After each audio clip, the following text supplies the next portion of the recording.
Good morning. Today's topic is angina. We're going to talk about the coronary artery diseases. So, what basically causes the coronary artery disease? It could be because of ischemia or it could be because of infarction. Ischemia, what do we mean by ischemia? Ischemia is basically reduced blood supply to the myocardium. All right. And under this, we have three kind of syndromes, which is first is stable angina, second is Prinzmetal angina, and third is unstable angina. While in infarction, what we have is we have death of the myocardium, and under it we have STEMI and NSTEMI. All right. Now, what is the basic difference between the coronary artery disease, which is caused because of ischemia, and one which is caused because of infarction? One which is caused because of ischemia, enzymes are negative. All right. Cardiac enzymes are not found, while in infarction, we do find the enzymes. Enzymes negative in ischemia, but in infarction, enzymes are positive. Now, out of these unstable angina, STEMI, NSTEMI, these together form an acute coronary syndrome.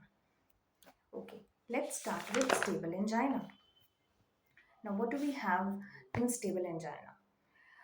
Basically, in stable angina, it is also called as chronic stable angina. Here, the level of cardiac markers remain unchanged. Okay, what basically happens when more than 70% of luminal diameter is reduced, secondary to atherosclerosis in coronary artery disease, that leads to stable angina. Most commonly affected artery, coronary artery, is left anterior descending artery. All right. And what are the common features uh, in the stable angina? We basically find retrosternal chest pain, which is radiating to the left arm and the neck, and it is precipitated by exertion, eating, emotions. All right, it usually lasts for a very brief duration, normally less than 10 to 15 minutes, and it is relieved by rest and nitrates. Along with this, in few patients, we do find tightness in the chest, diaphoresis, nausea, anxiety. These are also found. While there is one of the classical sign that we usually find in stable angina, which is called Levine sign. It is basically clutching the fist in one precordium while describing the chest pain, clutching fist over the sternum. All right. So these are the basic things that we find in stable angina. Now, what is angina equivalence? What is angina equivalence? Now, people who are diabetic, they usually, if they have diabetic neuropathy, they do not experience pain in angina. Instead of that, what they experience is dyspnea, left ventricular failure, and pulmonary edema. Now, what all things do we need to check or assess in a patient of stable angina? We need to check for hemoglobin, fasting sugar, fasting lipid profile. Why do we do all these things? Basically, to rule out anemia, we check the hemoglobin. To rule out for diabetes mellitus, we check fasting sugar. And to rule out any kind of dyslipidemia, we check the fasting lipid profile, since all these are the risk factors for coronary artery disease. After that, we do an ECG, which is done at rest, also at the time of episode of chest pain. Apart from that, we have TMT test, which is treadmill test, which is done using the Bruce protocol, BRUCE protocol. Now, TMT positive, हम किसे कहते हैं? TMT positive is when ST depression is more than 0.1 millivolts below the baseline. That is, ST depression more than 0.1 millivolts below the baseline. Now, what are the absolute contraindications to the TMT test? Acute MI, which has occurred within 2 days, uncontrolled cardiac arrhythmias, symptomatic aortic stenosis, aortic dissection, acute pulmonary edema, heart failure. Then, what alternate test can be done in such patients? We can do dopamine stress echo. And how to assess myocardial perfusion, that is by MPI. It is myocardial perfusion imaging using a radioactive dye, which is usually thallium 201 or titanium 99. And a PET scan can also be done, which usually help to distinguish between the stunned myocardium and the scar tissue. Now, what is the basic treatment for the stable angina?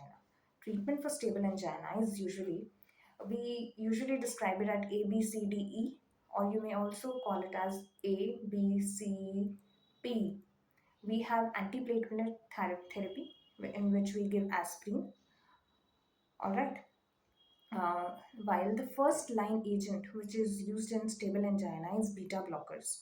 They help in decreasing the heart rate, they decrease the myocardial oxygen demand, and thus the requirement for oxygen also reduces, and hence coronary perfusion increases. There are certain cardioselective beta blockers, metoprolol, alenolol. All these avoid the peripheral effects. That is why they are called as cardioselective. Now, to reduce the chest pain, which is a kind of a symptomatic relief, we use nitrates. They decrease the preload, they decrease the afterload, and thereby they increase the cardiac perfusion or coronary perfusion. Then, after antiplatelet therapy, beta blockers, we have another approach which is calcium channel blockers. They are the second line agent. First line agent in stable angina is beta blockers, and second line treatment is calcium channel blockers. They increase the coronary perfusion, decrease the myocardial oxygen demand, decrease BP, and one of such example is Viramtril. Apart from that, we also use ACE inhibitors. They reduce the risk of hypertension. They also decrease proteinuria in diabetic patients. Individual with previous MIs, we use ACE inhibitors. Now, why do we give ACE inhibitors in diabetes patients? Because they are kidney friendly and they decrease the proteinuria. They does not directly decrease the cardiac stable angina, but they help in reduction in proteinuria, and thus they help in MI. Then, what is the there are certain invasive strategies are also used, which is one of it is percutaneous intervention and stenting, where we use drug-eluting stents. What happens is these stents, they release drugs within the stents so as to prevent atherosclerosis within the stents. One such drug is paclitaxel. All right. So this was all about the stable angina, where what we found was whenever we find more than 70% reduction in the diameter of one of the cardiac arteries, most commonly left anterior descending artery, we find stable angina, where we experience retrosternal chest pain extending to the left arm or to the neck, lasting for less than 10 to 15 minutes. We find Levine sign, which is, and usually it is managed by first line treatment is beta blockers, second line treatment is calcium channel blockers. Then we have AC inhibitors, we have antiplatelet therapy, and we have nitrates. All right. Now, drug of choice in chronic stable angina is beta blocker, while drug of choice for acute chest pain in chronic stable angina is nitrates. Okay. Now, next we have Prinzmetal angina. It is also called as variant angina. It is caused due to spasm of the coronary arteries, most commonly the right coronary artery. Here, what happens is uh, there is myocardial ischemia secondary to coronary artery vasospasm, which is a kind of transmural ischemia. That is, it involves the entire wall thickness, leading to Prinzmetal angina. It occurs between midnight and 8 a.m. and relieved by nitrates, most commonly in women with history of migraine or Reynolds phenomena. What we prominently find is the ECG changes, where we find ST elevation only during the chest pain. In chronic stable angina, we found ST depression. When it is more than 0.1 millivolts below the baseline, we find the TMT positive. While here we find ST elevation, which is only during the chest pain. Now, transient coronary vasospasm is seen in right coronary artery, and spasm What do we understand from spasm? Spasm is when there is blockage of more than 75%. Diagnosis is usually done by provocation testing, where we use ergot vasoconstrictors. Here, what we basically find is severe ischemic pain at rest with ST segment elevation. There is focal spasm in the right coronary artery. Nitrates and calcium channel blockers are the mainstream of treatment. Now, aspirin is not recommended in the patients of Prinzmetal angina, as aspirin increases the severity of ischemic episodes in vasospasmic patients. Here, management is primarily cessation of smoking, and secondly, calcium channel blockers and nitrates. Nitrates are here the first line of drug. Okay, drug of choice is nitrates. Then, then we also talked about acute coronary syndrome. Now, this acute coronary syndrome, this involves three things. First, unstable angina, STEMI, and NSTEMI. Now, there is a very fine line of difference between unstable angina and NSTEMI. Now, what is that? Etiology is same. First, it could be because of coronary artery. Now, there was a plaque within the thrombus, and this plaque ruptured. Now, this will lead to complete occlusion of the vessel, leading to acute coronary syndrome. Or it could be because of coronary thromboembolism, an embolus in the coronary artery from infective endocarditis, intracavitary thrombus, cholesterol emboli. Any of these, when they get into one of the coronary arteries, these can lead to acute coronary syndrome. Then it could also be because of coronary dissection or because of increased demand. This also contributes to acute coronary syndrome. Now, what do we find in unstable angina, which we also call as Balance syndrome? There is accelerating pattern of pain in patient, which is precipitated by rest. As the time progresses, pain increases, frequency of pain increases, and duration of pain increases. And with treatment, usually we have the ECD manifestations of this condition as deep T wave inversion, which is more than 2 millimeters. Now, it is a pre infarction stage of a coronary artery disease. Now, what is the basic difference between the unstable angina and NSTEMI? We said both have angina. Both have angina, but in unstable angina, we find cardiac biomarkers, they are not present. While in NSTEMI, the cardiac markers are positive, enzymes are positive, showing the myocardial necrosis. Now, what do we find in STMI? Now, STMI, there is universal definition of MI, which can be classified into five types. Okay, type 1, 2, 3, 4, and 5. Now, type 1 MI, now this basically includes MI, which is due to primary coronary event. For example, because of plaque rupture, fissuring of the vessel, dissection of the vessel. Type 2, when there is increased demand and there is decreased supply because of the coronary artery vasospasm, coronary artery thromboembolism, hypertension, anemia. And thirdly, it can be because of sudden unexpected, this is basically SUCD, fine, which is secondary to myocardial ischemia, sudden unexpected cardiac death, secondary to myocardial ischemia.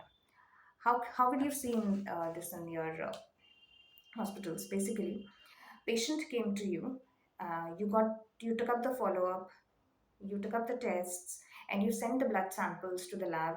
But before the reports came, patient died because of sudden expected cardiac death. Now here we use this term before the blood samples are obtained of biomarkers. Okay, so this is the type 3. Then is type 4.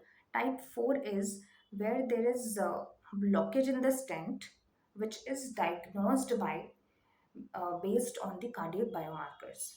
There is 5-time increase in the troponin I, while 4B is MI, where there is stent blockage, which is diagnosed by angiography or autopsy. Understood? And then the fifth type where MI is associated with CABG. Okay. Here, individual patients are on the grafts, and these grafts gets blocked, leading to 10 times increase in the troponin I. So here diagnosis is usually made by various classical features which are chest pain, where duration lasts for more than 20 minutes, plus any one of the following: ST elevation in two contiguous leads, more than 1 mm in the lower limb leads, and more than 2 millimeters in the chest leads.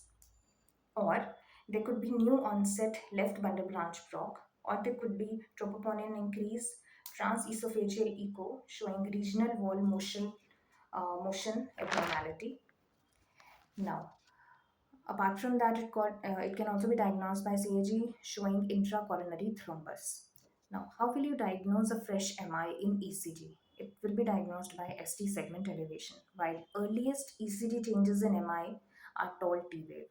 After that, we get ST segment elevation. Then there is gradual appearance of the Q wave and T wave inverts. And as the time progresses, T wave normalize, only Q wave will be there. So, if it's a condition of acute MI, usually around 3 to 4, 5 hours, you will find ST segment elevation. While if it is a recent case, which maps from weeks to few months, there you will find T wave inversion. While if it's a old MI, you will find only the Q wave. Understood? So that's all for today. Thank you.